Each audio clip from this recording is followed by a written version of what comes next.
So today I'm going to give you 5 tips that you can use to be a better guard and better point guard in basketball. So the first thing I'm going to talk to you about is being an outlet pass. Being a good outlet pass is very important because now, of course, you're a guard, so you've got really good skills at passing, but you've got good skills at ball handling, so you can get the ball down the court. The reason for this, once the opponent's shot goes up, unless you're in a prime position to go get that rebound, what you need to do is get to the free throw line extended along the sideline so that you can ask for the outlet pass. The reason for this is now your center, your big man, or whoever gets that rebound, gets that ball. He's going to be looking at you. And if you're here and you get that ball, now the first thing you need to do is look down court. Because ideally, in the best situation, what you would have is the guard who's on the other side of the court should be gunning down court. One of your forwards should be gunning down court as well, so that now once you get that outlet pass, you can just gun it down court to them. And hopefully, something like the Toronto Raptors and Pascal Siakam, you can get a nice wide open layup or dunk. Now, if nobody's open and you get that outlet pass, and there's nobody open down court, what you need to do is now dribble the ball up the middle of the court as fast as you can, because technically you can still get fast break points even if you don't gun it down court for that touchdown pass. You can get that outlet pass, you can look, nothing, go. Quick decisions, and even if you want it, actually I would suggest this to all point guards, as soon as you get that outlet pass, you're looking down court before you even grab it. You already have, if you've got good peripheral vision, you can be looking down court, receive that pass, and gun it down as fast as possible.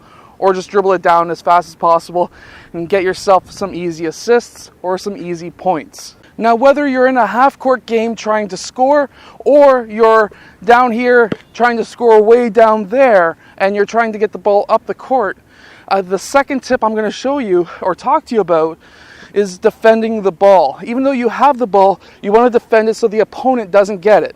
So what I mean by that is when you're dribbling up the court, you're keeping your head up. However, you have the guard hand so that you can protect the ball from people reaching in on it. Without that hand up, they can easily go in front of you without touching you and being able to steal the ball. And that's not good.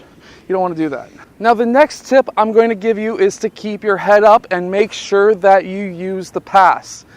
There's nothing worse than having a point guard who dribbles the ball up the court and goes one-on-one against his defender every single time he brings the ball down the court. You want to be able to bring the ball down the court, set up your offense, and pass.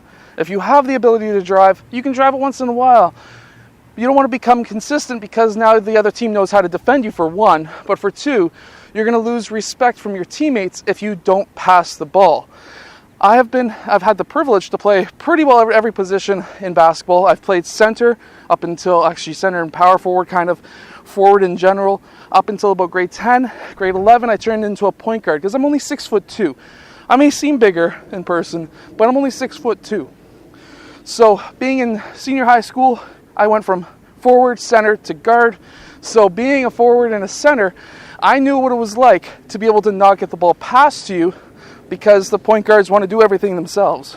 So what you want to do is set up the offense, maybe use a couple of screens, and be able to pass out, maybe drive a little bit, collapse the defense, kick the ball out for a 3 or a mid-range shot, but you want to be able to pass the ball. Now, the next thing you want to do is hit that 3-point shot. Now, the reason why you want to hit that 3-point shot is because you will be able to stretch the defense. Now, I was just talking about, man, you got to pass. But you also have to be able to shoot. So what we've learned, and what I've learned over my 20-something years of experience playing basketball and like 10 years experience coaching it, is you have to have a point guard who can shoot. It helps the offense a lot, because now it's going to stretch the defense, it's going to bring the point guard or your defender towards you, and now it's going to be opening up multiple different opportunities. What you don't want to have is to have a point guard who's up top at the point, not being able to shoot, and having the defender way down here because he doesn't have any confidence in you making your shot. Because if you can't make a shot, now he just becomes basically another defender for the post, so you can't get any easy shots down low. So you want to be able to hit your shots. So if you're a point guard, practice dribbling, practice shooting, helps out quite a bit. Defense is also very important. Now, ideally, you also want to be a good leader. So what we've learned from a lot of different players in the NBA, because I'm mentioning NBA players mainly because they're easy to model around because they're out in the public, but you want to be a leader. You want to be able to come up the court and be like Horns or something, and then you also, and have your team respect you enough to be like, yo, he's calling Horns, maybe we should call Horns, or we should run Horns 3 or whatever. And then you also want to be a leader to be like, hey, I'm going to be able to pass this guy the ball, and I want to be able to know that he's going to hit the shot. And if he misses, that's totally okay. Go up to him either at timeout or back out down the court and be like, you'll hit it next time. Don't worry, we'll get it. Or if somebody's down on themselves and they drove and the ball went off their foot, same thing. It's okay. We'll get it next time. We're good. We're good. Let's keep on pushing. Being able to be a good leader, being a supporting cast on your team is very important. I hope that you have enjoyed today's video. If you have, hit that like button, subscribe, and I will see you guys again tomorrow for another daily basketball video.